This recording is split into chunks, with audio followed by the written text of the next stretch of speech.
أخواتي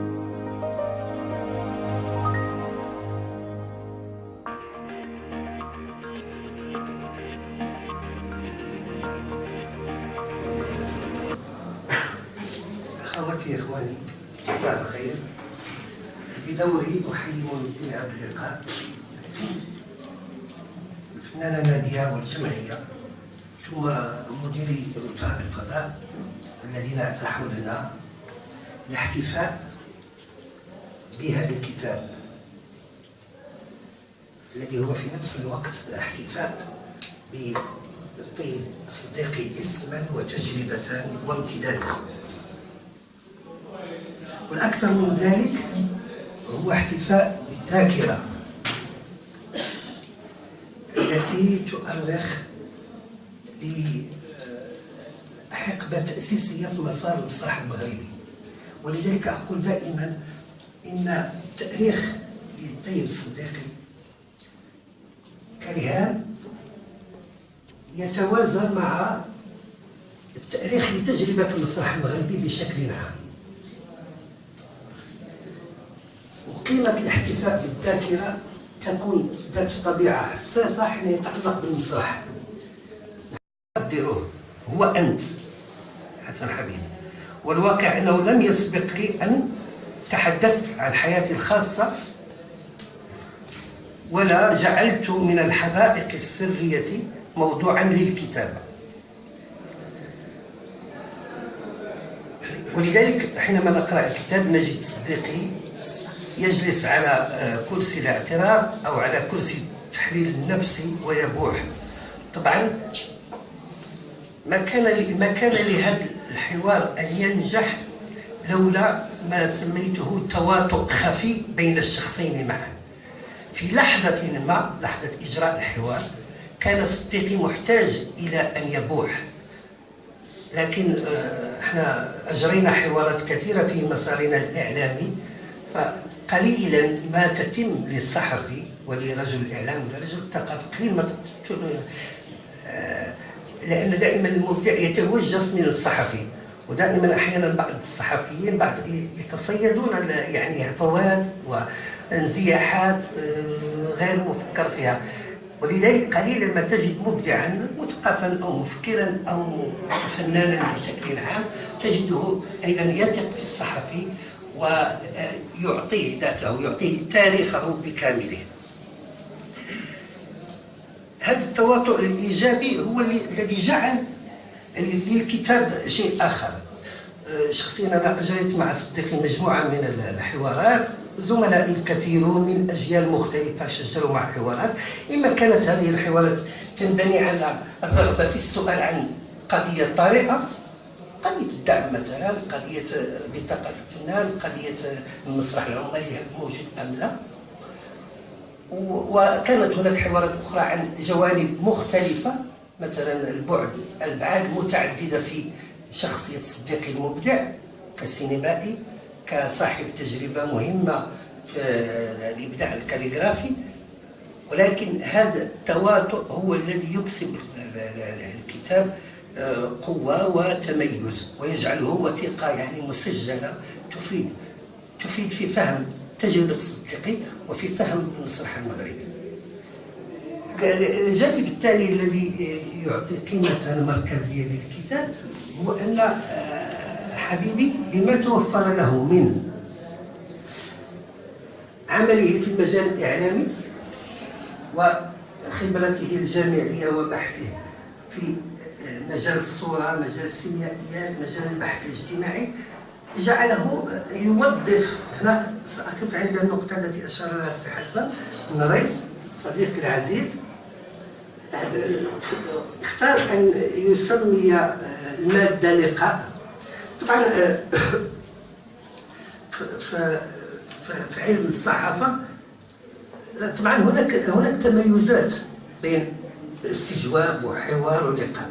لأن أميل مع حسن الرئيس للقول إنه لقاء، لأنه ماذا فعل حسن حبيب؟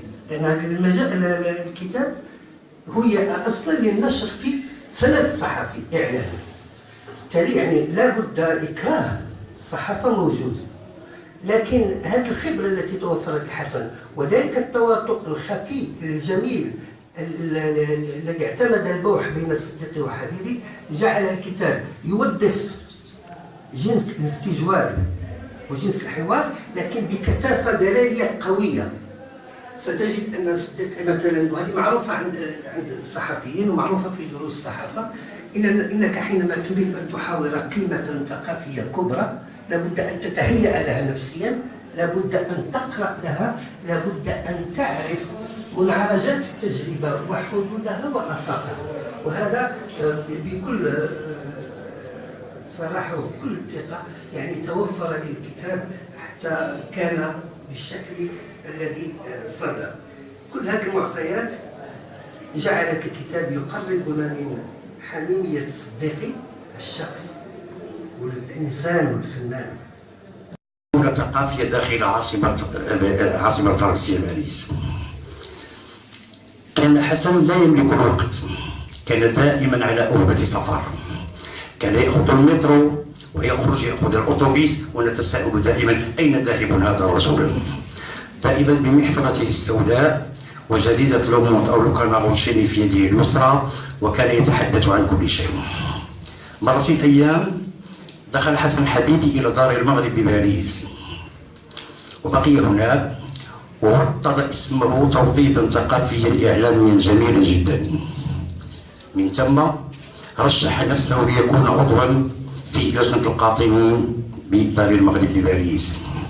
ترشح ولم يبذل أي مجهود، ووضع القاطنون الثقة فيه ووصل إلى المنصب كعضو فاعل داخل هذه اللجنة القاطنين.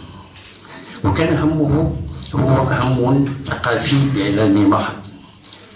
ولن أبالغ إن قلت بأن الفترة التي اشتغل فيها حسن حبيبي داخل لجنة القاطنين بباريس، وبدون مبالغة وبدون مجاملة، أعتقد بأن من أجمل اللجان التي كانت في دار المغرب آنذاك. Mais Taïb Siddiqi, une vie, un théâtre. هكا أردت أن وبها غادي نختم أن أقتسم معكم هذا التقديم الصغير اللي درت لا فيرسيون الفرنسية إذا سمحتوا، وهو يلخص إلى حد ما الكتاب. Une vie, un rêve et autre folie. Lire Taïb Siddiqi. Alors ici je parle de la lecture, أنا كنتكلم على l'acte de la lecture ماشي القراءة بل décortiquer. Lire Taïb Siddiqi à mon sens est une belle flânerie sans fin dans le temps et dans l'espace, où le rêve est roi, où la méditation est maîtresse des lieux.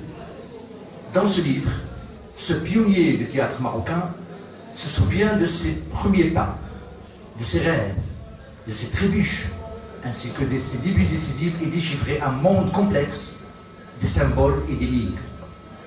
Pour lui, je parle toujours de Taïb Siddiqi, faire surgir un rêve est un agissement de mise en histoire.